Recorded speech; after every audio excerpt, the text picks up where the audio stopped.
Europa está desesperada por refrescarse. Las olas de calor azotan al continente cada vez con más frecuencia e intensidad y duran más. De un año para otro se baten nuevos récords de temperatura. ¿Hasta qué punto podría calentarse Europa? ¿Y cómo cambiará el calor extremo nuestras vidas? Nuestras grandes ciudades son trampas de calor perfectas. La gran pregunta es si en el futuro las olas de calor alcanzarán temperaturas de 50 grados. Según la ciencia actual, eso es definitivamente posible. ¿Estamos subestimando la amenaza que suponen las olas de calor? ¿Y cómo podemos protegernos mientras el planeta se calienta cada vez más? Ante el aumento de las olas de calor, es muy posible que nuestro comportamiento actual ya no sea suficiente. El cuerpo humano no es eficiente porque produce mucho calor que necesitamos eliminar.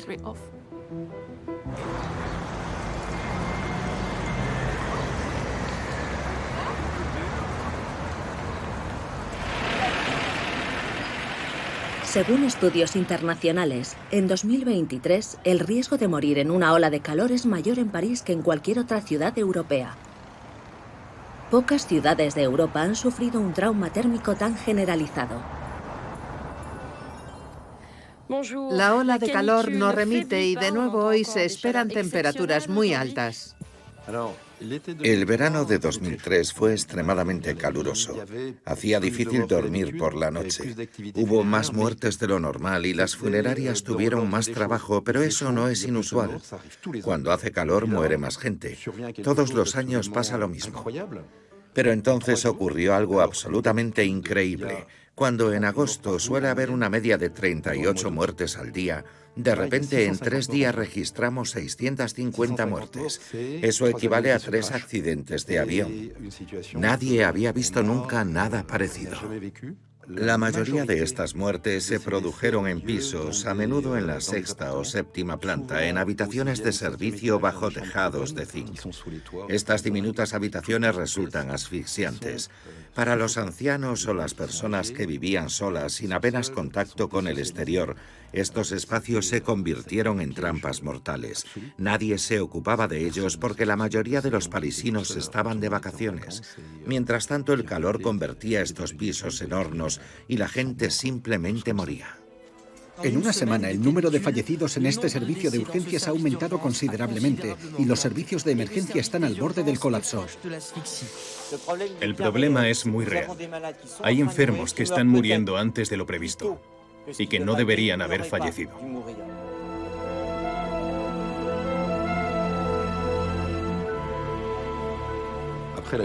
Uno de los mayores retos a los que nos enfrentamos fue la conservación de los cadáveres. La mayoría de los familiares estaban fuera, de vacaciones, lo que obligó a retrasar los entierros. Tuvimos que actuar. Había cadáveres por todas partes, parecían escenas de guerra en París. La única solución que encontramos para París fue almacenar los cadáveres en enormes camiones frigoríficos de 38 toneladas.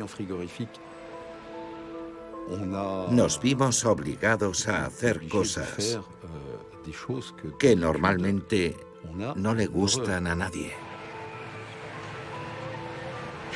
No quiero ni imaginarme París a 50 grados. Sería insoportable. Si las temperaturas alcanzan los 50 grados, no quedará nadie en París.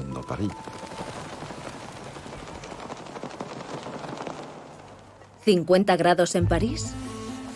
Parece poco probable. A diferencia de otras partes del mundo donde se alcanzan esas temperaturas o incluso se superan cada vez con más frecuencia. Sin embargo, el mayor aumento global de las olas de calor está en un lugar que nadie esperaría. La región donde más han aumentado las olas de calor en los últimos 30 o 40 años es Europa Occidental. En los años 80 las olas de calor eran un fenómeno poco frecuente. Teníamos una media de 2 a 3 días muy calurosos al año. Hoy esa cifra ha aumentado a entre 7 y 10 días. Así que ya hemos multiplicado por 3 o por 5 el número de días de ola de calor. ¿Cuántas olas de calor extremas nos deparará el futuro? El climatólogo Eric Fischer modeliza en la ETH de Zúrich los escenarios de olas de calor del futuro. ¿Cuándo hablamos exactamente de ola de calor? Las olas de calor se definen como temperaturas anormalmente altas tanto de día como de noche en una región específica. En Suiza se sitúan en torno a los 30 grados. Esta cifra puede ascender en otras partes del mundo, donde la gente está acostumbrada a temperaturas más altas. En Grecia, por ejemplo, pero también en la India, donde el umbral es mucho más alto. Empecemos por las buenas noticias. A diferencia de muchos otros fenómenos meteorológicos extremos, las olas de calor pueden predecirse con bastante exactitud, hasta con 7 días de antelación, ya que se desencadenan por fenómenos meteorológicos muy concretos. Las olas de calor se producen cuando una zona de altas presiones atrae aire caliente de otras regiones y lo empuja hacia el suelo. El aire se comprime y se calienta al hundirse. La nubosidad y la probabilidad de precipitaciones se reducen. Este aire que se hunde es el que provoca temperaturas extremadamente altas a nivel del suelo. En algunos casos, la alta presión actúa como una cúpula de calor, atrapando aire caliente bajo ella.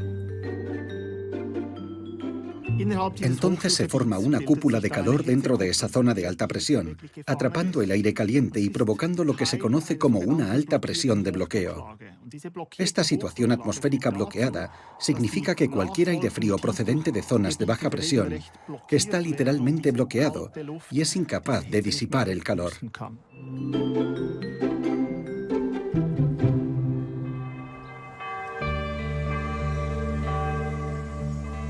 La imagen de un pueblo andaluz a mediodía en verano es la imagen parecida a un desierto. No hay nadie en las calles. Las ventanas están cerradas y no se mueve nada. No se escucha prácticamente nada más que unas cigarras de fondo. Realmente el calor casi penetra la piel de quien quiera caminar en esas horas tan inusuales. Están los pueblos durmientes durante horas. A nadie se le ocurre salir en esas horas centrales del día, excepto un visitante o alguien que no conozca lo que está realmente pasando. En casi ningún otro país europeo se perciben con tanta intensidad los efectos del calor como en España, especialmente en Sevilla. Es la ciudad más calurosa de España y de la Europa continental, donde ya se han registrado temperaturas superiores a los 44 grados. También hay turistas aquí durante julio o agosto. Se comportan como si fuera un día normal. Así que salen a la calle a pasear a las 3 de la tarde o algo así. Y yo pienso, ¿pero qué hacéis? ¡Os vais a morir! La magnitud de estas olas de calor plantea grandes retos, incluso para los sevillanos muy acostumbrados al calor. Según los cálculos del físico José Olaya, el número de muertes relacionadas con el calor se duplicó con creces entre 2018 y 2023. ¿Subestimamos lo peligrosas que son las olas de calor porque no nos damos cuenta de que lo son? José Olaya quiere cambiar esto. Cree que las olas de calor deberían predecirse de forma similar a los huracanes, con niveles de peligro y alertas sanitarias.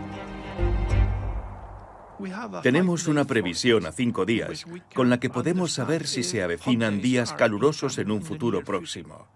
Y por otro lado, tenemos un análisis retrospectivo en el que correlacionamos el impacto de las olas de calor en cuestiones sociales, básicamente en la mortalidad diaria en la ciudad. Para olas de calor que superen los 45 grados, Olaya predice un aumento de entre el 30 y el 40% del exceso de mortalidad en Sevilla.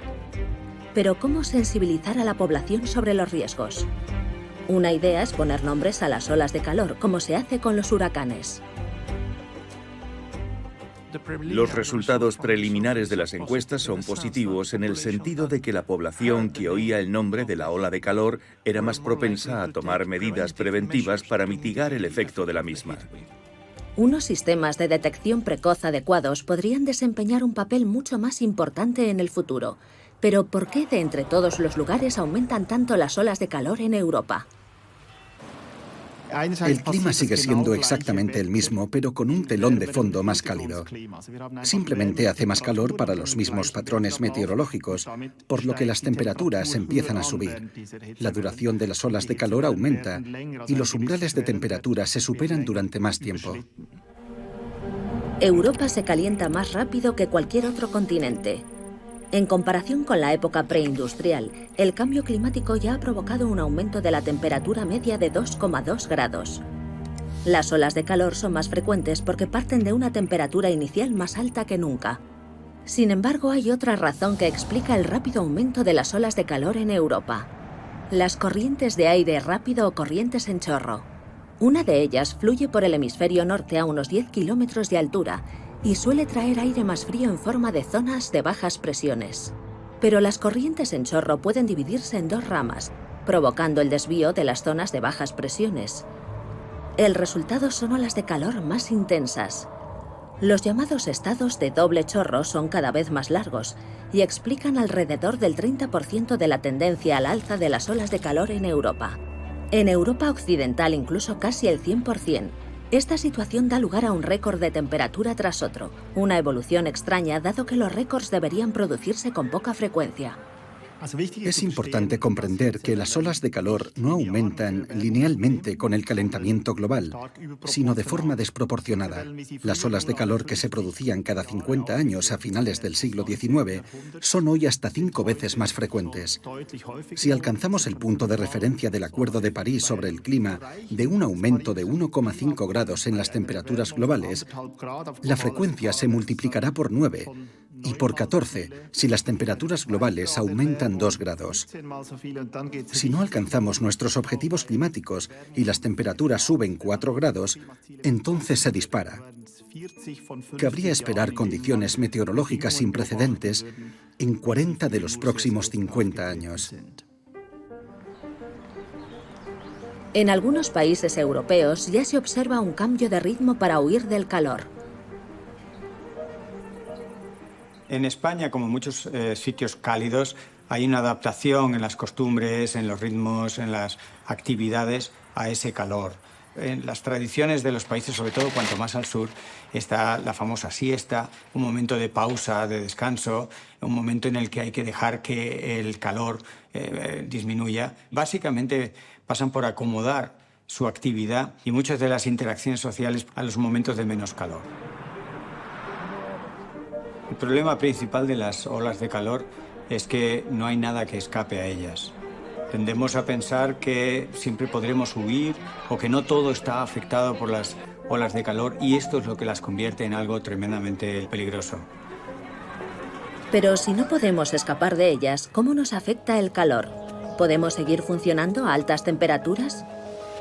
¿Qué sucede con nuestro nivel de rendimiento?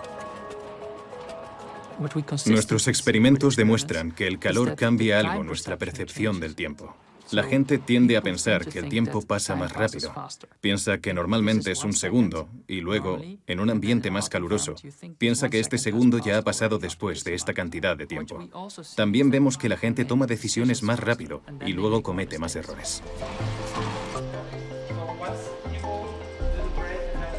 Nuestro rendimiento cognitivo no es lo único que se ve afectado por el calor. También influye en nuestra convivencia.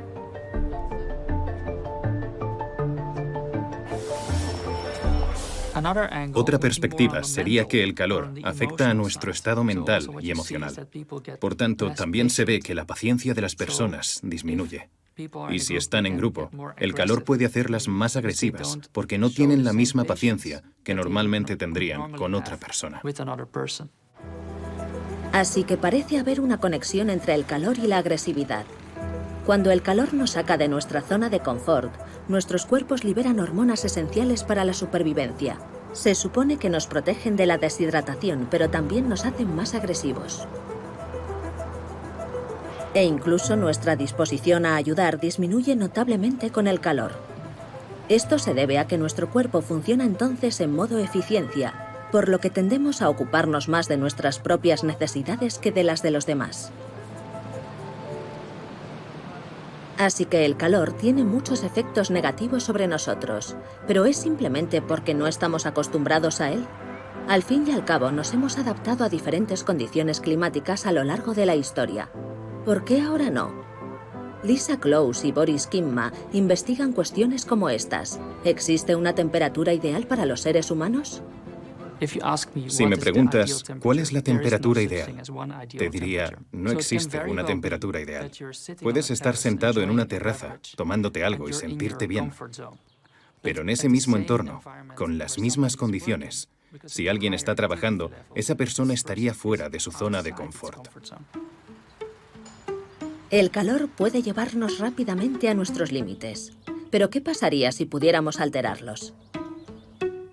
Lisa Close está examinando cómo nos adaptamos al calor, exponiendo a los participantes a altas temperaturas durante días seguidos en una cámara climática.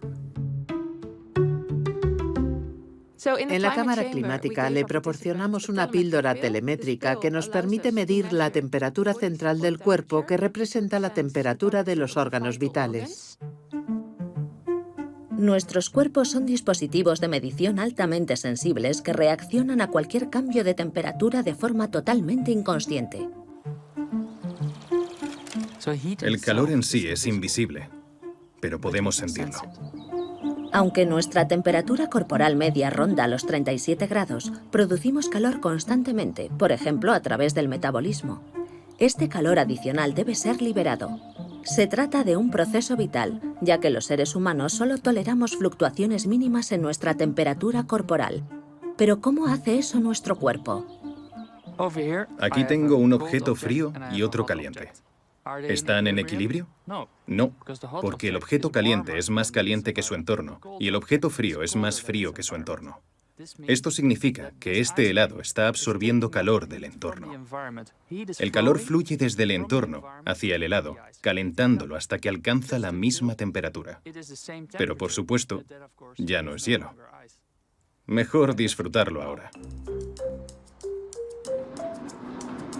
Nuestro cuerpo libera calor constantemente. Sin embargo, esto resulta cada vez más difícil cuanto más altas son las temperaturas exteriores, pero incluso en esta situación, nuestro cuerpo sabe exactamente cómo reaccionar.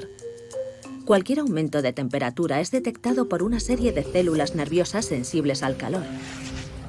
Estos termorreceptores están repartidos por todo el cuerpo, en la piel, los órganos internos, los músculos y el cerebro, y envían la información al hipotálamo, el centro de control del cerebro. Y el hipotálamo básicamente decide cómo responderá nuestro cuerpo. Por lo tanto, la primera línea de defensa contra un ambiente caluroso es aumentar el flujo sanguíneo a la piel, porque la sangre transporta mucho calor desde el corazón hasta la piel, desde donde se libera al ambiente. Y si eso no fuera suficiente, el cuerpo humano tiene un truco más bajo la manga. Uno que dominamos mejor que casi cualquier otra especie. La sudoración, desde una perspectiva evolutiva, ha permitido a la especie humana sobrevivir. La capacidad de sudar les dio a nuestros antepasados la resistencia necesaria para cazar. Mientras que sus presas caían exhaustas por el calor, la transpiración ayudaba a los cazadores a mantener su temperatura corporal dentro de límites seguros. ¿Se pueden entonces optimizar estos mecanismos mediante un entrenamiento térmico específico? ¿Podemos aprender a adaptarnos? Si nos exponemos al calor varios días seguidos, obtenemos efectos positivos. Por ejemplo, la temperatura corporal central desciende durante el descanso, pero también durante la práctica deportiva. Nuestra frecuencia cardíaca disminuye y comenzamos a sudar más, y esto significa que podemos liberar más calor al ambiente por evaporar más sudor. El experimento muestra que a pesar de que nuestra temperatura central sube rápidamente en los primeros días, el aumento se retrasa cuando la situación se repite. Nuestros cuerpos se aclimatan. El proceso lleva alrededor de 14 días. Sin embargo, incluso la aclimatación tiene sus límites. Solo funciona con calor seco y no donde hay altos niveles de humedad. La sudoración es nuestro sistema de termorregulación más importante. Si deja de funcionar, nuestra temperatura corporal central aumentará. Si el aire es tan húmedo que no puede absorber más humedad, la situación se agrava. Comenzamos a calentarnos internamente, porque el sudor ya no puede evaporarse y proporcionar un efecto refrescante. Para determinar la temperatura y la humedad del aire seco y ponerlas en contexto, utilizamos algo conocido como la temperatura de bulbo húmedo, que se mide con un termómetro giratorio. La temperatura a la que nos referimos se conoce como temperatura de bulbo seco. Eso es lo que medimos habitualmente. Pero la humedad juega un papel clave en lo que respecta a nuestra salud. Cuando combinamos humedad y temperatura, hablamos de la llamada temperatura de bulbo húmedo, que medimos con este dispositivo. Es junio de 2023 y la temperatura de bulbo seco de hoy ronda los 26 grados. La temperatura de bulbo húmedo es de 19 grados. La sensación es de bastante humedad, pero una vez que supera los 20 grados se vuelve desagradable. A los 30 comienza a convertirse en peligrosa. ¿Qué temperatura de bulbo húmedo puede suponer una amenaza para la vida?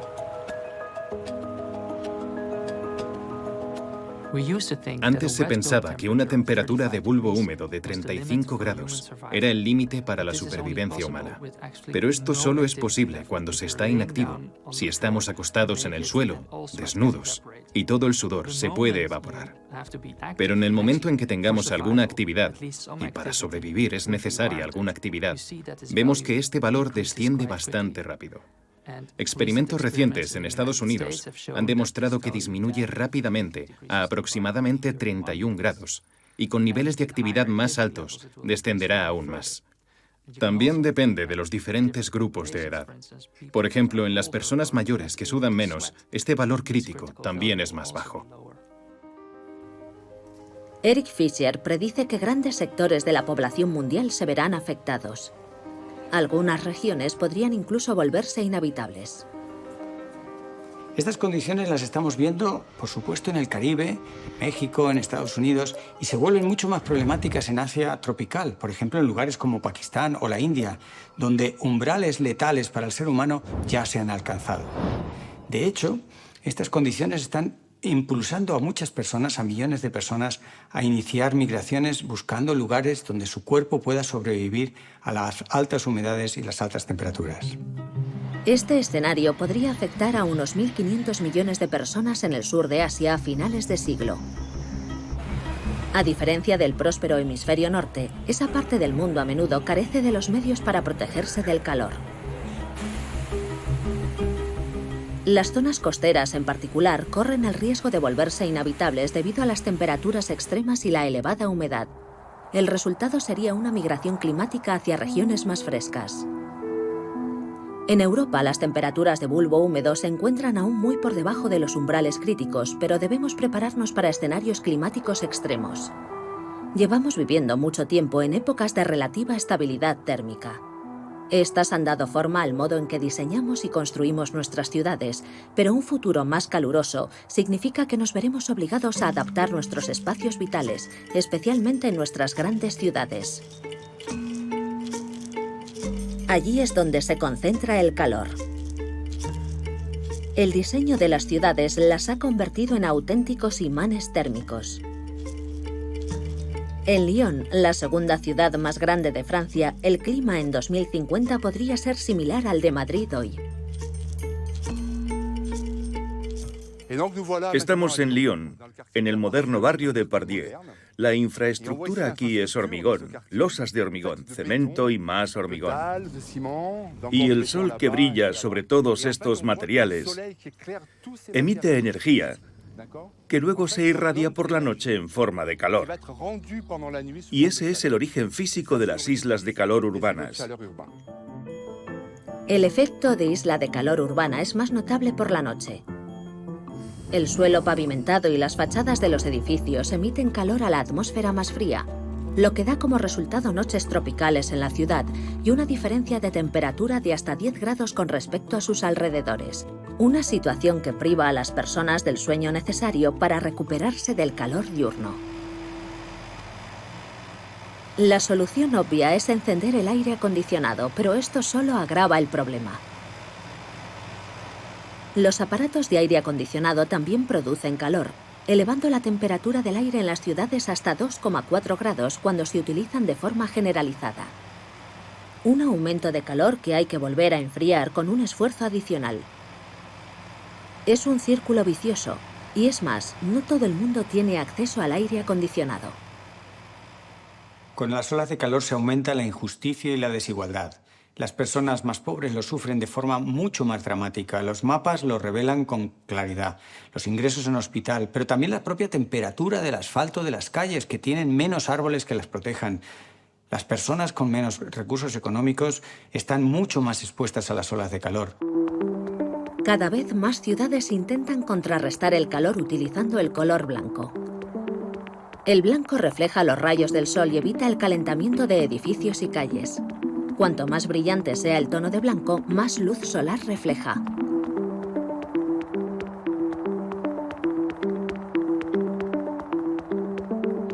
Pero no son solo los materiales empleados para construir las ciudades los responsables de crear islas de calor urbanas. Peleng cree que todo se reduce a la disposición de los edificios.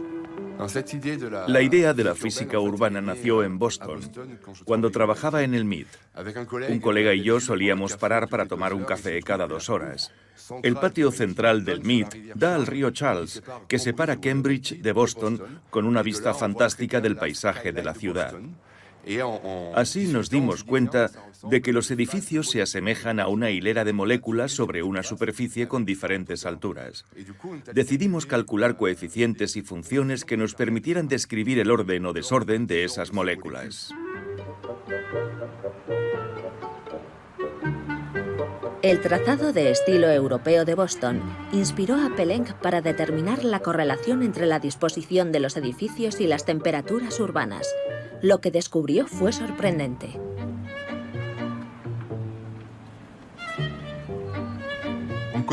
Todos conocemos las ciudades estadounidenses que se organizan a lo largo de avenidas y calles perpendiculares en ángulo recto. Las ciudades europeas parecen mucho más desorganizadas. He aquí un ejemplo. Este tipo de plaza perfectamente organizada, con sus 4 edificios, amplifica el efecto del calor urbano. El acoplamiento térmico entre edificios es máximo. En una ciudad europea ocurre lo contrario.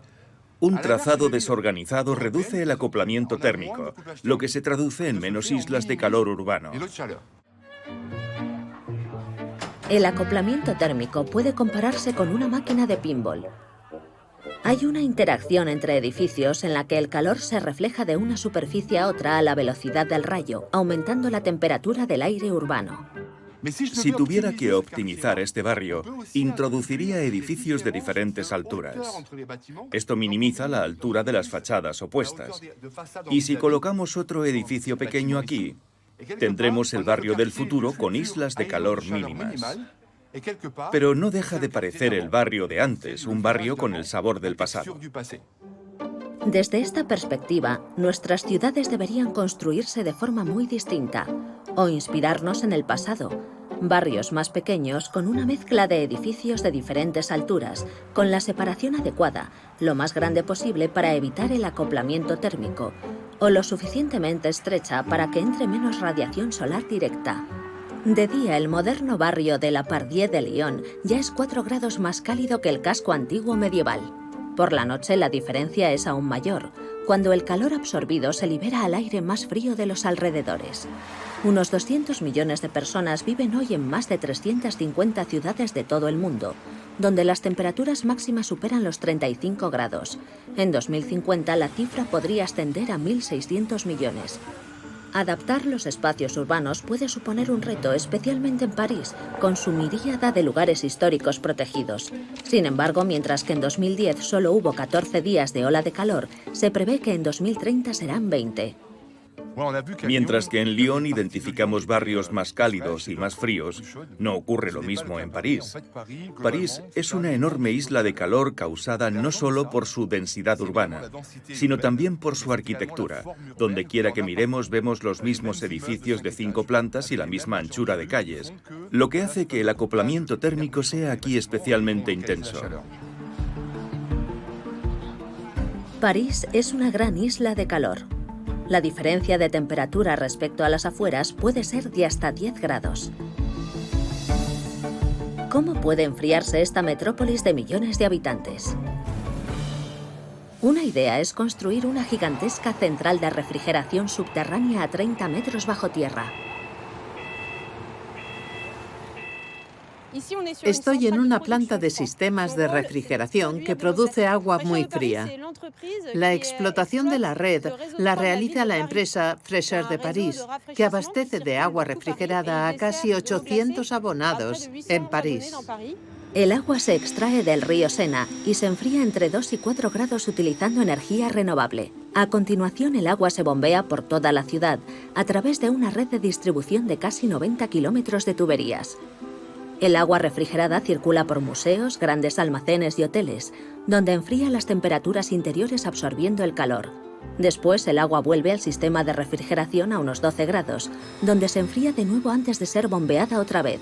De aquí a 2042, la red se ampliará hasta cubrir 252 kilómetros y abastecerá infraestructuras críticas como hospitales.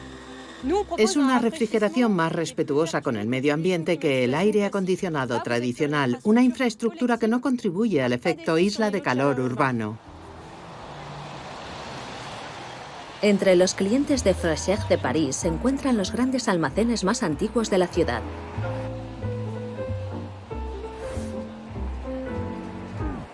Durante muchos años, estos almacenes se mantuvieron refrigerados gracias a grandes unidades de aire acondicionado instaladas en el tejado. Ahora la nueva red de refrigeración mantiene temperaturas agradables y la azotea se ha transformado en un jardín comunitario. Los espacios verdes son una forma sencilla de reducir el impacto de las islas de calor urbanas. A diferencia de las superficies no permeables, los espacios verdes permiten que el agua de lluvia se filtre, se evapore y refresque el ambiente. La temperatura más alta jamás registrada en París es actualmente de 42,6 grados. Pero ¿qué probabilidades hay de que se alcancen los 50 grados en el futuro? Basándonos en lo que sabemos hoy, es claramente posible. Si el calentamiento global continúa, podríamos ver temperaturas de 50 grados, incluso en París. París ha tomado varias medidas para prepararse ante condiciones meteorológicas extremas, entre ellas la introducción de un plan contra el calor. Si se declara el estado de emergencia, las autoridades llamarán y visitarán a las personas mayores y vulnerables para comprobar su bienestar. El ayuntamiento también está habilitando más espacios verdes y carriles bici. Una aplicación muestra a los parisinos dónde encontrar sus espacios verdes y las zonas de sombra y agua, las llamadas islas frescas. Queda por ver si todo esto será suficiente para evitar que se repitan los catastróficos sucesos de 2003. En octubre de ese año, París simuló un estado de emergencia. La capacidad de recuperación de la ciudad se puso a prueba en un ejercicio de entrenamiento a gran escala. Cuando se trata de encontrar soluciones adecuadas para hacer frente a las olas de calor, estamos aún en pañales. A menudo es el otro extremo del termómetro el que supone una amenaza para la vida de los seres humanos. La vida en Europa estaba especialmente amenazada durante los inviernos. La población de la Edad Media y de épocas más antiguas necesitaba luchar contra el invierno, sobre todo en el norte de Europa. En cambio, el verano representaba una amenaza menor para el ser humano. Aunque el riesgo de sufrir olas de calor no deja de aumentar, parecemos empeñados en subestimar su gravedad con la esperanza de que la vida continúe con normalidad. Pero ya estamos siendo testigos de graves consecuencias.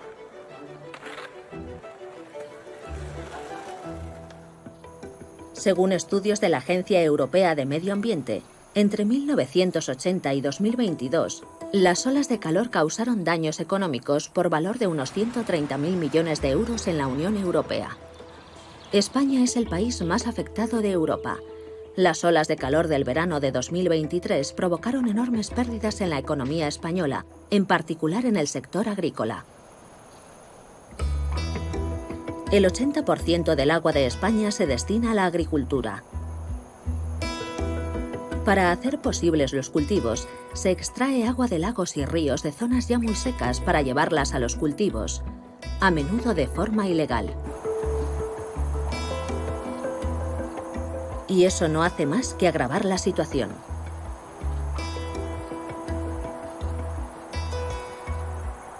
Si el suelo ya está reseco cuando se inicia una ola de calor, apenas puede evaporarse, que es lo que normalmente enfriaría la superficie. Y estos suelos secos tienen el efecto adicional de intensificar la frecuencia y duración de estas olas de calor. Las olas de calor intensifican la sequía. Amplias zonas de Andalucía están amenazadas de desertización, y todo ello en un contexto de agricultura intensiva centrada en aumentar el rendimiento. En esta manera de abordar la agricultura con fines de maximizar la producción, estamos viendo una propensión de monocultivos que se extienden como mares infinitos, y ahora se está volviendo un posible problema de vulnerabilidad ante estas olas de calor.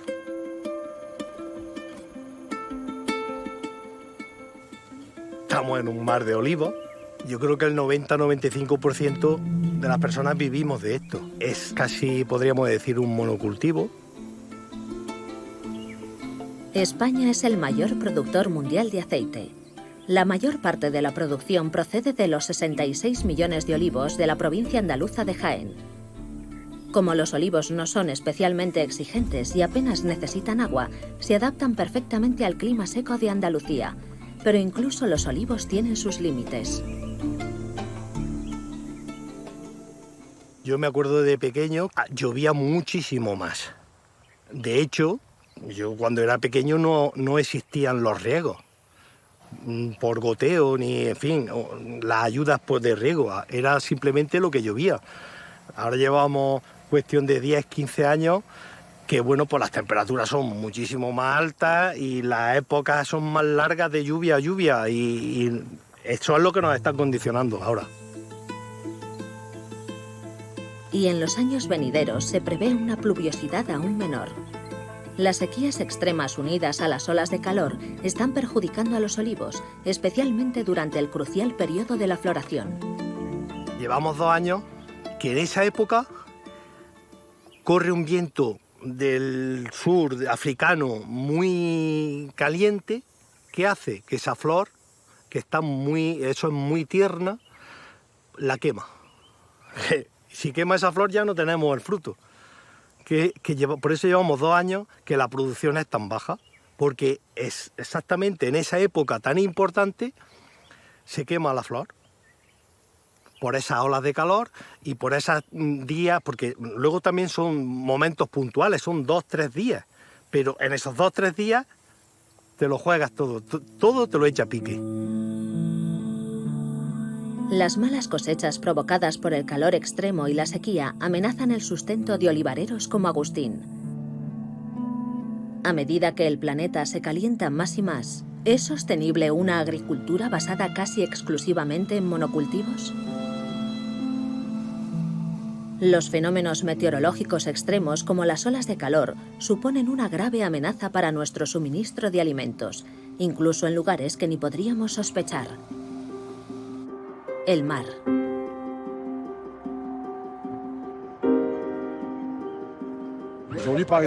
Esto es una barracuda. Es un pez que antes no lo teníamos en el Mediterráneo. Está aquí desde hace algo más de un par de años. Las barracudas son carnívoros voraces y cada vez son más grandes. Es un pez que nos preocupa porque come muchas otras especies, demasiadas. Estos peces son grandes depredadores, son como lobos. Nunca antes los habíamos tenido en estas aguas. Nunca. Cada vez se descubren más especies invasoras en las aguas que rodean Marsella. El aumento de las temperaturas las obliga a migrar y perturba los ecosistemas existentes. Las olas de calor no solo son cada vez más largas y calurosas en tierra, también aumentan la temperatura del mar. Incluso 1 grado centígrado por encima de la media durante un periodo significativo puede tener consecuencias nefastas. El aumento de la temperatura del mar se conoce como ola de calor marina. ¿Qué significa este término? Una ola de calor marina se produce cuando las temperaturas en una zona específica del océano superan las medias históricas durante al menos 5 días o más. Esta desviación puede ser solo de 1 grado, pero se han registrado aumentos de 4 o 5 grados en los que el agua de una zona estaba mucho más caliente que la media normal. Las olas de calor marinas son similares a las terrestres, pero su impacto es diferente. Se puede comparar una ola de calor marina con la parte superior de una crème brûlée. Afecta principalmente a la capa superior del océano. Hay olas de calor que solo se concentran en la superficie, en los primeros 10 metros. Y hay olas de calor que alcanzan aguas mucho más profundas, en torno a los 40 o 50 metros. Incluso algunas penetran hasta una profundidad de 200 metros. Pero en general afecta sobre todo a la capa superficial de los océanos, ya que estos pueden alcanzar profundidades de hasta 4 o 5.000 metros. Nuevos hallazgos han revelado que las olas de calor marinas en profundidades de entre 50 y 200 metros son más intensas y duran más. El estrés térmico resultante pone en peligro la biodiversidad en profundidades donde las especies y los organismos están acostumbrados a temperaturas estables. La investigación sobre las olas de calor marinas es limitada. Parece que hay múltiples factores que contribuyen a ellas. El cambio de las corrientes oceánicas puede hacer que las aguas con mayores temperaturas se concentren en determinadas zonas. Otras olas de calor marinas tienen su origen en sistemas de altas presiones de larga duración, durante las cuales se reduce la nubosidad y la radiación solar incide más sobre el océano. Los vientos desempeñan también un destacado papel. Normalmente contribuyen al proceso de evaporación y ayudan a mezclar las aguas superficiales con las más profundas y frías. Si los vientos se debilitan, se pierde este efecto refrigerante. Pero los vientos también proporcionan enfriamiento de otras maneras. Por ejemplo, los vientos alisios suelen lanzar al aire polvo procedente del Sáhara. Estas partículas de polvo reflejan la luz solar. Si las corrientes oceánicas debilitan estos vientos, el polvo se detiene en el aire y llega más radiación solar a la superficie del océano. En el verano de 2022 se midieron en el Mediterráneo, frente a Marsella, temperaturas máximas del agua de hasta 27 grados a 20 metros de profundidad, cuando lo normal sería una máxima de 23 grados. A finales de julio de 2023, la temperatura media de la superficie del Mediterráneo ascendía a 28,7 grados, la más alta de su historia. La temperatura del mar es cada vez más cálida y está cambiando por completo el paisaje submarino del Mediterráneo. Las altas temperaturas del mar están provocando niveles sin precedentes de coral muerto. El coral es clave en los ecosistemas marinos, comparable al de los bosques en tierra firme. Ofrece protección a innumerables especies y les proporciona refugio y lugares donde anidar. Recogemos muestras de gorgonias y de coral rojo de colonias que afortunadamente han sobrevivido. También muestras de colonias que se han visto afectadas por olas de calor y mortalidad. Recogemos el tejido, que aún está vivo. Estas muestras se analizan en el laboratorio para comprender qué mecanismos genéticos son responsables de la adaptación y resistencia de algunas de estas colonias. ¿Cuáles resisten y por qué resisten? Además de investigar la mortalidad de los corales, Tristan Stack también mide la temperatura del mar frente a las costas de Marsella.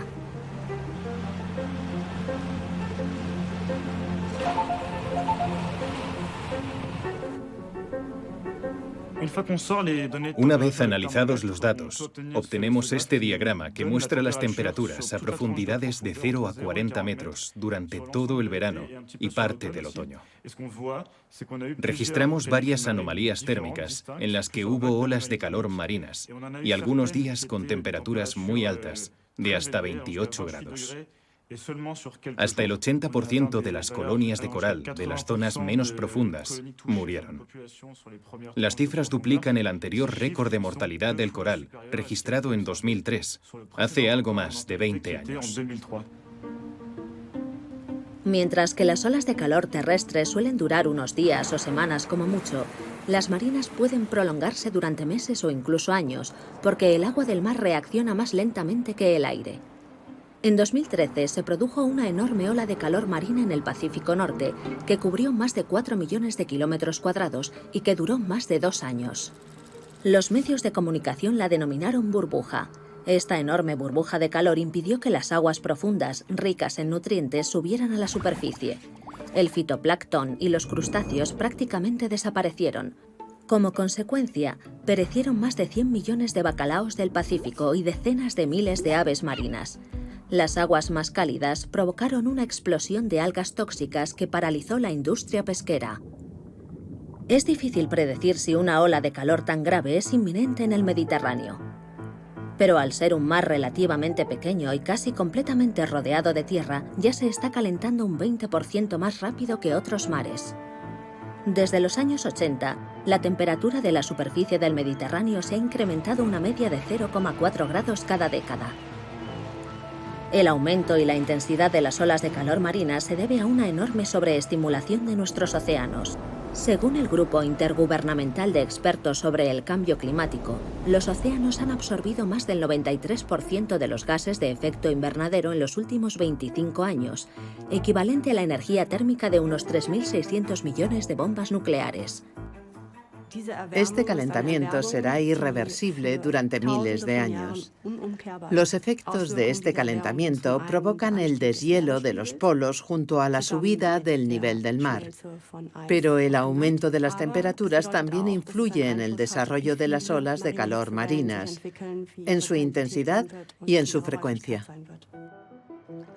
Se está diseñando una herramienta para poder prever las olas de calor marinas en el Mediterráneo con hasta 3 meses de antelación. Un servicio crucial, en especial para la industria pesquera, que podría así evitar la sobrepesca en las zonas afectadas. Los beneficios de esta detección precoz no se limitan solo al mar. Los científicos han detectado cómo las olas de calor marinas influyen en las olas de calor terrestres. Y es que las olas de calor marinas no solo impiden que las zonas costeras se enfríen, sino que también pueden contribuir a generar turbulencias en la baja atmósfera. Como resultado, las nubes bajas próximas a la costa se disipan, dejando la Tierra expuesta a una mayor radiación solar. Para Eric Fisher, este es uno de los principales riesgos asociados a las olas de calor. Ya sea en tierra firme como en el mar, son un problema que rara vez se produce de forma aislada.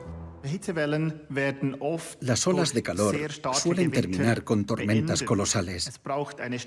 Suele ser necesario un frente frío muy fuerte para poner fin a una ola de calor.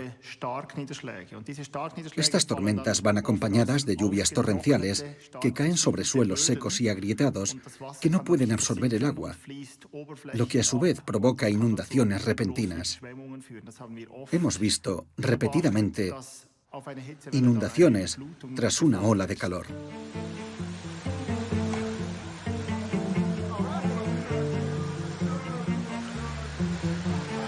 Aunque no son provocados directamente por las olas de calor, los incendios forestales son otra de sus consecuencias. Cuando la vegetación se seca, la temporada de incendios forestales comienza cada vez antes, lo que lleva a bomberos y a civiles al límite.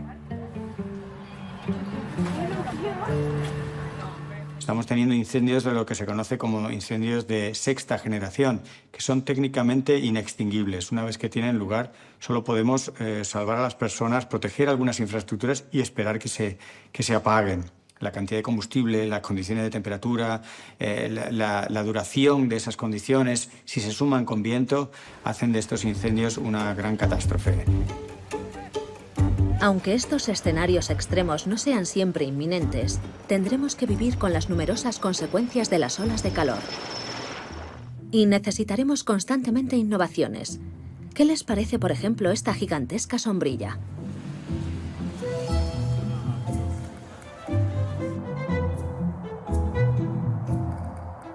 Estamos bajo la impresionante sombra de una nave espacial, una auténtica nave espacial. Es un parasol metropolitano conocido como las Setas de Sevilla y permite tanto el paso de la brisa como el bloqueo de un sol implacable que hace ahí fuera la vida prácticamente imposible. Debajo de este parasol, la vida, la sociabilidad, los sevillanos y sevillanas pueden desarrollar unas actividades que serían impensables hacerlas fuera de este parasol con el sol que está cayendo. La inversión de 86 millones de euros ha merecido la pena. Porque la plaza bajo esta gran sombrilla no solo se ha convertido en uno de los espacios favoritos de la ciudad para reunirse, sino que también ha impulsado la economía local.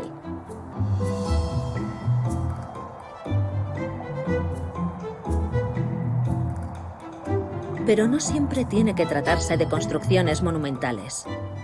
En los callejones de la ciudad andaluza, los toldos se extienden para crear una agradable sombra para los transeúntes.